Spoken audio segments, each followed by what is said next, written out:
action. All right. So this is our second interview about our aspiring our Stevie Moore Fanclub right now, started by Low Life Chaser Ella over here. Thank you for suggesting that to me and the group of people around us. It's a really good idea. I mean, there's so much to say about the man, and very little has been said. Absolutely. Yeah. And one of the things that you were saying when we left off the last one that we unfortunately didn't get recorded was that you're just like, why is it that he is so criminally underknown? From what I've heard from it, or what the general public would like you to believe, is because he's hard to get along with. But I don't think that's always the case. Yeah, what were you gonna say? I feel like that doesn't completely make sense because there's a lot of very popular artists that are difficult people. I mean, like, look at Morrissey and the Smiths, for example, or someone like that. There's a lot of artists who are very, very well known, but are difficult people. Yes. So there has to be a better rationale than that. That's just, that's what people say sometimes. But yeah, those ones are very difficult people. Why? I feel like it has, the first thing that I think about is the fact that his foundations, his roots were in Nashville, and he was doing something totally different from the Nashville music industry at the time. But he still had, those roots, and he was I guess he was very conscious about doing something unique, in regards to what he was raised doing, and I think that we went through the eras last time, and that was a good way to do it. But so as for why he's so criminally underrated, I've heard, I think maybe Ariel say it just kind of has to be that way or something like that. It's like basically, excuse me. When like right idea, wrong time. Maybe he was just a little too early to the whole kind of independent music oeuvre that didn't really take off until the mid 80s, late 80s, 90s.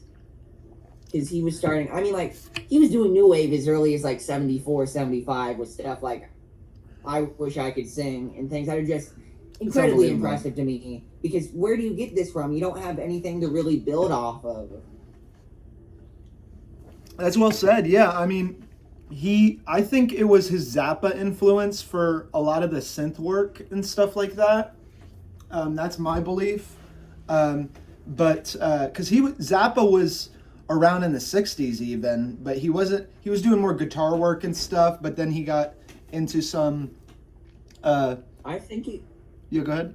I believe it was like maybe 68, 69, like Lumpy Gravy, Weasel Rip My Flesh, that kind of thing, when Zappa got a little more keyboard heavy. Yeah, the first couple albums are a little more, not necessarily grounded, but it's more built off that rock teenage combo thing he joked about. Yeah, but the Mothers of Invention, he was a fan of the Mothers of Invention for many years, and he's posted about that. I'm not sure if he was fans of it at the time, but yeah, he was a part of the Shaken 60s. He was just as valuable as a part of it as anyone that on a major label, or at least as talented or skilled as anyone on a major label, and had the output and was unique enough and had his own sound. But I guess there was I guess there's a lot of favoritism in the industry, and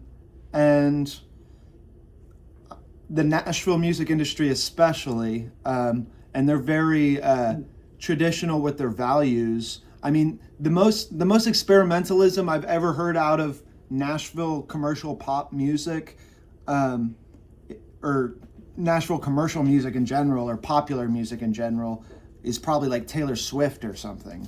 If that gives you any idea. There was some growth in that period. I believe I heard, I Can't Get No Satisfaction, how they have the fuzz pedal that was supposed to sound like a trumpet. I believe they developed that for Nancy Sinatra originally. So that was more of a happy accident rather than actually trying to do something experimental. Yeah.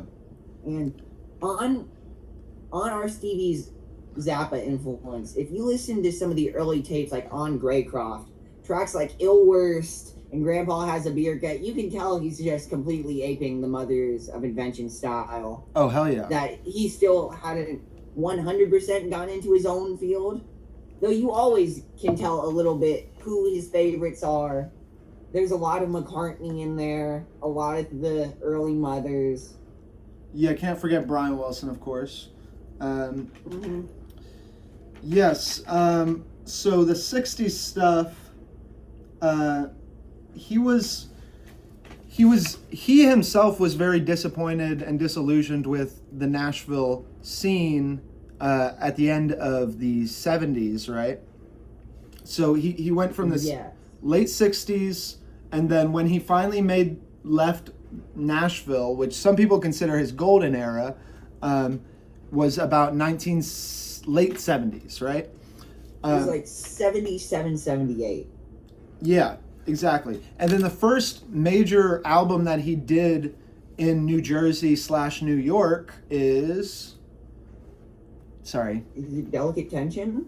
No, it's Clack. Well, Clack is like my favorite album. Clack. Yeah. Clack is also his first studio time, which has somehow his biggest hit, which is just a cover of Chantilly Lace. Is that his biggest hit, really? In, like, France. Yeah, Yeah, it was like a moderate hit in France for some reason. That's really cool. Yeah, I know that song rips, but that's interesting that's his biggest hit. I like Clack because I think that it's a perfect amalgamation of like all the different topographical influences he was experiencing at the time.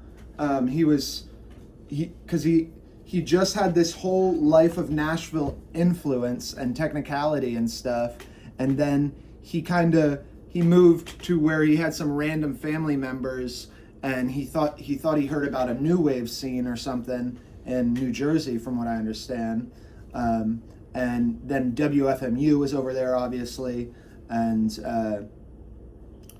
I don't know what.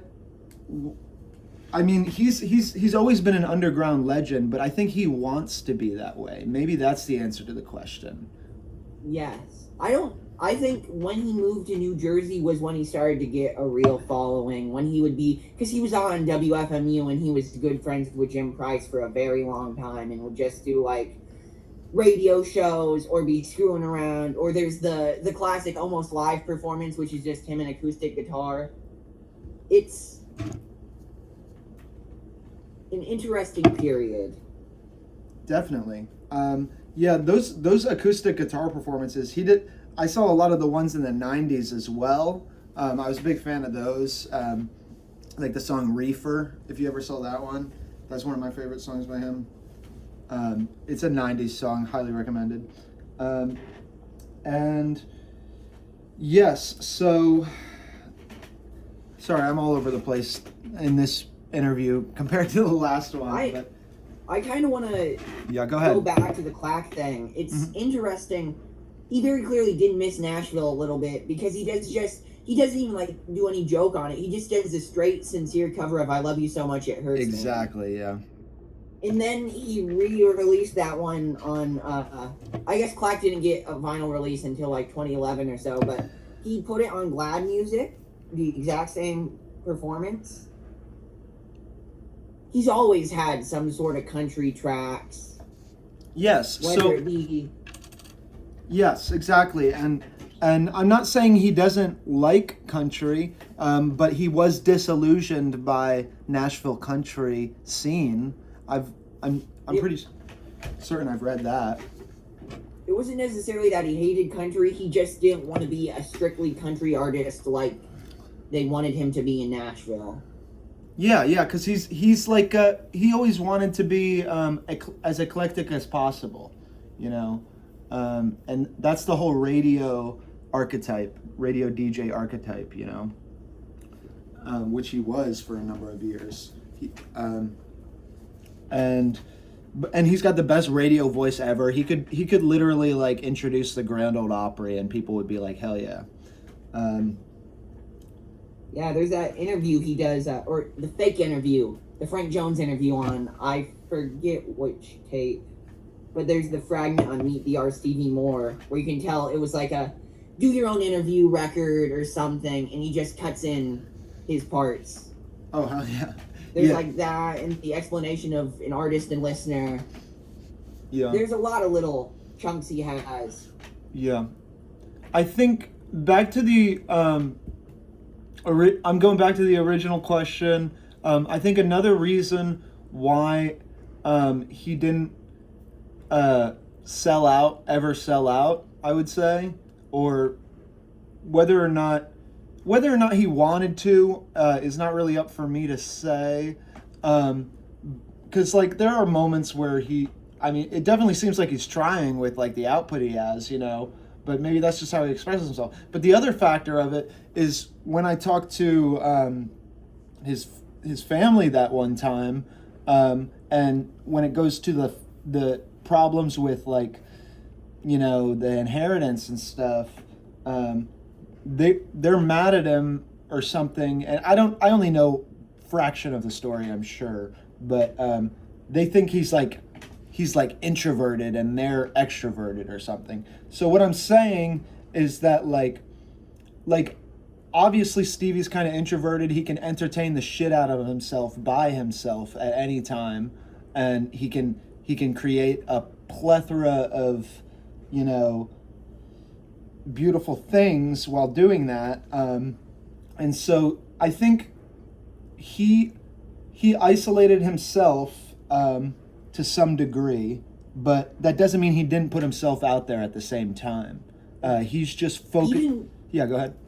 Even when he did go out and perform live, you could very clearly tell he wasn't trying to entertain the audience and was entertaining himself. Like there's the Folk City show where he plays Such Are the Times 4 or 5 times, or every little bit he does like that where he's just screwing around very clearly trying to get the audience to go, what is up with this dude? Yeah.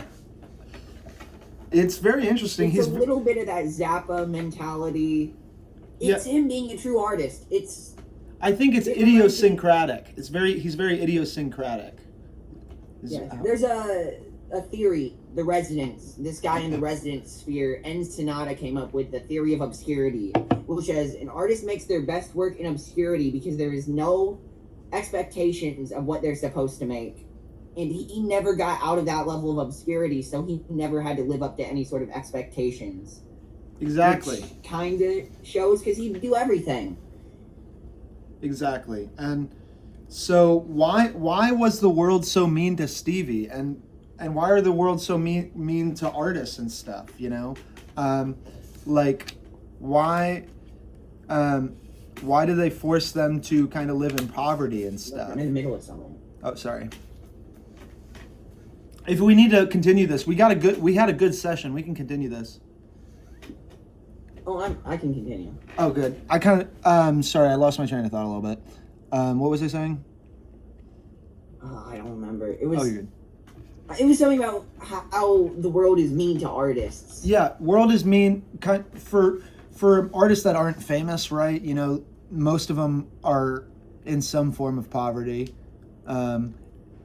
If they choose to continually create art and not continually, you know, work on a 9-to-5, for example, or something, or work at I don't know, you can still do both, but well, that's why you have your folk heroes like Daniel Johnston or R. Stevie, the people who did just keep pushing, doing everything they could to make the art.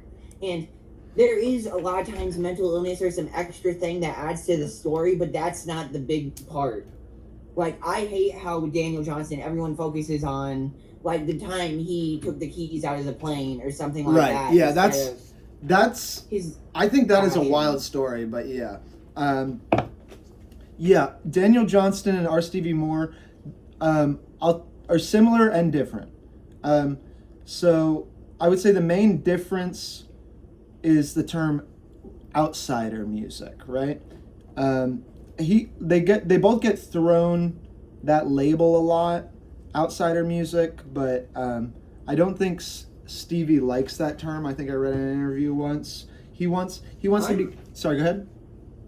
I don't completely love it because a lot of times it's just, this artist is mentally ill, so we can't consider them a normal artist. Right. You see that with Discrimination. it's. Yeah. I've seen people call it real people music, which I like a little more. There you go. Because that's more accurate. It's just someone who's like, you know what, I can make music, and sometimes it's terrible, but there's other times where you can tell they're pouring their whole heart and soul into it. Even, I know a lot of people hate the Shags, but there's something that I can't ever not smile when I hear the album, just because it may be a little rougher around the edges, and there's a lot of times you're like, they have no idea what they're doing, but yeah, but they're trying. Yeah, they're trying, and there's a story behind the Shags. Here, I'm plugging this in real quick. 1 second. The story behind the Shags is the reason why their musicianship skills kind of sounded a little slapstick and kind of raw was because their father was like forcing them to play music and they didn't want to in the beginning. So it was kind of like this punk thing in a way, but it was a weird dynamic. But they ended up enjoying it for the most part, and over time, and they had like a big reunion show towards the end or something, I heard. But I'm sure Stevie knew about them because his uncle, who he moved, I don't know if he moved in with, but moved to New Jersey because of Harry Palmer signed the Shags. Oh, wow. And I know, like, a lot of these outsider artists, I'll look at the YouTube description, it'll say copyright Spunky Monkey Music, which I believe is Stevie's label, because No like way. phonography's on it. Okay. And it'll be like a Funky Monkey? one-man band Bob Vito and like the Shags, and later in his life he worked with Bingo Gazingo and like Shuby Taylor and all of these people doing instrumentation. Yeah. I think Stevie really did just love the strange music just as much as the normal, and wanted to incorporate it all. Yeah, I think he always did. And Stevie is like, he's like, you can tell he's always, like, when I've met him, the few times that I've met him, when he's in his element, you know, he just cannot stop talking and riffing on like crazy, like Allen Ginsberg type poetry in my mind. Just like, that's how he kind of speaks when he's in his element, like at his house, for example. Like the No Justin, No Bieber, and like all the times he was doing spoken word in the documentary Cool Daddy-O. Exactly. And it's like, he's constantly got stuff going on, he's just workshopping it. And yeah. There's something, a lot of it is kind of funny, but it's interesting, because no one else would quite make it. Yeah. I don't think anybody else could be our Stevie Moore. Exactly, yeah. And I think he's got he's got a lot of phonetic awareness, I've noticed, and he uses sounded words a lot, you know, like what you were just, that example you just gave. I can't remember. Or he does a lot of songs with some comedy to it, like If You See K, which took me forever to realize he was just spelling the F word. Oh yeah. Or later on Sheet Rock, there's Compatibility Leaves. Mm-hmm. I think he just saw tea leaves and then thought, what can I add to that? Yeah. He's got a very he's not afraid to make what some people say like I don't want to call it like a lazy metaphor, but like sometimes it comes off as like, where are you coming from with this? Like it's just like it seems random, but really it's about like embracing the language that we do have, but and he's really good at that. But I'm saying random shit now. But let's start wrapping it up because I do have to go soon. But what from this really sporadic interview that we just had about our Stevie Moore brief interview, what is, I mean, obviously we're still kind of wondering, you know, why he never got famous if it seemed like he was trying, or maybe he wasn't trying. What else are you wondering about our Stevie Moore? I kind of wonder how his process works. Like, how you write so many songs so fast, because a lot of times I find myself in writer's block, or even if I do write something, it's you cringe at your own writing a lot. And he doesn't seem to have that. He seems to just feel comfortable putting out anything he writes. Yeah. Which is very difficult as an artist. Yes, some would say, I mean, this is just my speculation, but a lot of really prolific artists, you know, like, are kind of like, they make an exercise or almost like a humiliation ritual out of it, you know? And it's just like, every day I'm gonna do this, you know? And then it becomes like a very powerful, dangerous weapon almost, you know? Like, it's just like, I don't even know what I'm saying. Whatever. But, does that make sense, kind of? Yeah. I know he talks about in Cool Daddy how he never really had difficulty writing lyrics. He'd just write down the lyrics in like no time at all. Yeah. So, I think he spent... Mm-hmm. You see both sides. You see artists like Bob Dylan where the lyrical content is the whole base of the song. That's what's important. Then there's the other side. Someone like... Closest I could say is later end Zappa, where it's more about the sex jokes in the lyrics, and you could tell it's not necessarily supposed to be deep, but the music is insanely complex. And Exactly. Stevie fits more in that second category, where you could tell he was more into the arranging than the actual writing lyrics. That makes sense. Yes, but that doesn't mean he doesn't have a really good inner monologue dialogue, but he does... it seems like he doesn't pay attention to words as much. He pays attention to music. That's what sticks with him, you know. And so I think his words. One potential reason why he didn't get famous is because maybe some people interpreted his words as too offensive for one reason or another, which is ridiculous because I don't know. I that's just what they say. I don't really prescribe to it, especially after having this discussion. But I think some albums he did almost sort of sabotage.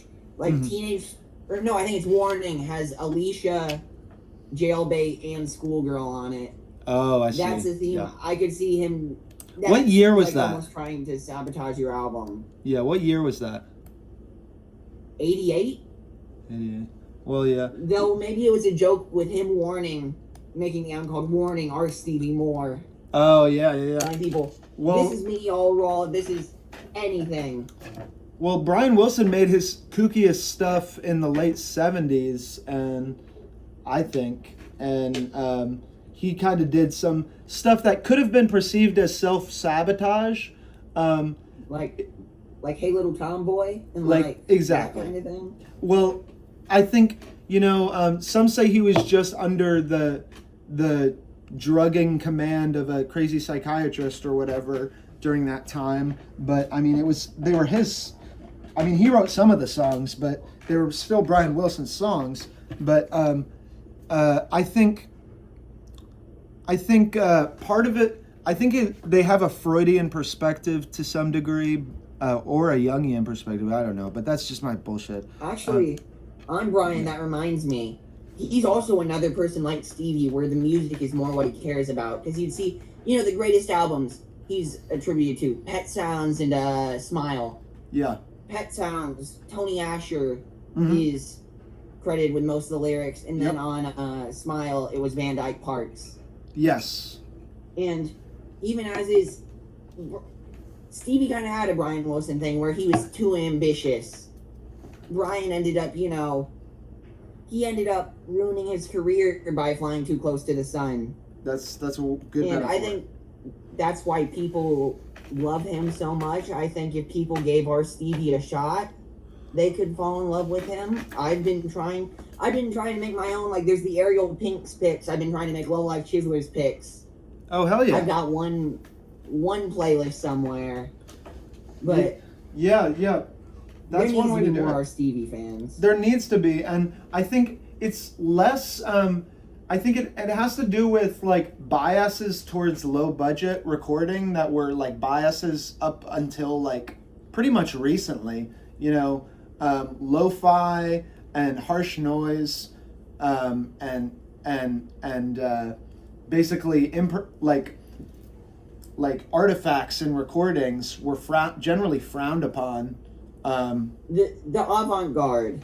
Yes. It's even like in Sun Ra didn't get popular until after his death, really. You can see most of Sun Ra's early albums, most of Moondog's early albums are worth thousands because they barely sold, because they were low budget and they were not, they had no commercial potential, you could say. Yeah. I think you're absolutely right. And some of those, the warmth and the thickness of some of those analog recordings just it just has an immediate effect, like immediately when you put it on, and it's just like unmistakably one person, and that's the Stevie sound, but I just keep trailing off and losing track of what we're talking about, but I think what you said rings a lot of truth. I personally think the reason I have extra respect for him is when I started making music, it was a 2-cassette karaoke machine. So I could record one layer, and then I'd have to do like Stevie did with the reels, but even more low fidelity. And some of those early recordings are nigh unlistenable because of the level of just distortion and how hard it was to get all the instruments to actually appear on the track. Plus, it was mono. Yeah, the one track at a time double tape deck thing is ambitious, and that's, I've heard some of those early recordings, and they're really interesting. It kind of reminds me of some of Zappa's experimentalism at the same time, like I said, but I think he really started to shine. Obviously, everyone pins phonography as like when he's really started to shine. I think 70s he really started to shine, but I think my favorite song of the entire 70s of his, as it was, because for the last year or so, free meeting will end in 10 minutes, got it, is California Rhythm. Oh shit.